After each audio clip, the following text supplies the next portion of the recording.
மதுரைக்கு வருகை தந்துள்ள இலங்கையின் முன்னாள் அதிபர் ரணில் விக்ரமசிங்கே மீனாட்சியம்மன் கோயிலில் சுவாமி தரிசனம் செய்தார். இதுகுறித்த கூடுதல் தகவலை செய்தியாளர் ஜான் கிறிஸ்டோபர் வழங்க கேட்கலாம். ஜான் கிறிஸ்டோபர், வணக்கம். மேலும் தகவல்களை சொல்லுங்க. திருப்பத்தூரில் நாளை நடைபெறும் முன்னாள் இலங்கை அமைச்சர் ஆறுமுகம் தொண்டைமான் இல்ல விழாவில் பங்கேற்பதற்காக இலங்கை முன்னாள்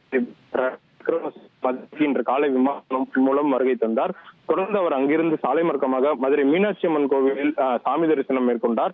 மதுரை மீனாட்சி அம்மன் கோவிலில் அவர் சாமி தரிசனம் மேற்கொள்வதையொட்டி இருந்தது. அவருடன் அவரது மனைவி மட்டும் உடன் வந்திருந்தார். அவர் அம்மன் சன்னதி வழியாக கோவிலுக்குள்ளே அழைத்து செல்லப்பட்டார். அங்கு அவர் அரை மணி நேரத்திற்கு மேலாக சாமி தரிசனம் மேற்கொண்டார். தொடர்ந்து சுந்தரேஸ்வரர் சன்னதியிலும் சாமி தரிசனம் மேற்கொண்டு புகைப்படம் எடுத்ததாக அங்கு கோவில் நிர்வாகம் சார்பில் அவருக்கு வரவேற்பு மரியாதை செலுத்தப்பட்டது. தொடர்ந்து அவர் சாமி தரிசனம் செய்துவிட்டு வெளியே வந்தார். இதனைத் தொடர்ந்து இலங்கை முன்னாள் பிரதமரின் வருகையொட்டி கோவில் பகுதியில் பலத்த பாதுகாப்பு போடப்பட்டிருந்தது. அவருடன் 20க்கும் மேற்பட்ட காவலர்கள் தொடர்ந்து சந்திப்பார் என எதிர்பார்க்கும் நிலையில் கச்சத்தீவு குறித்த கேள்விக்கு அவரிடம் கேட்டபோது அவர் எதுவும் பதிலளிக்காமல் காரில் ஏறி புறப்பட்டு சென்றார். தற்போது அவர் காரைக்குடி சென்று அங்கிருந்து அந்த திருப்பத்தூரில் நடைபெறும் இல்ல விழாவில் பங்கேற்பதற்காக செல்ல இருக்கிறார். தகவல்களுக்கு நன்றி, ஜான் கிறிஸ்டோபர்.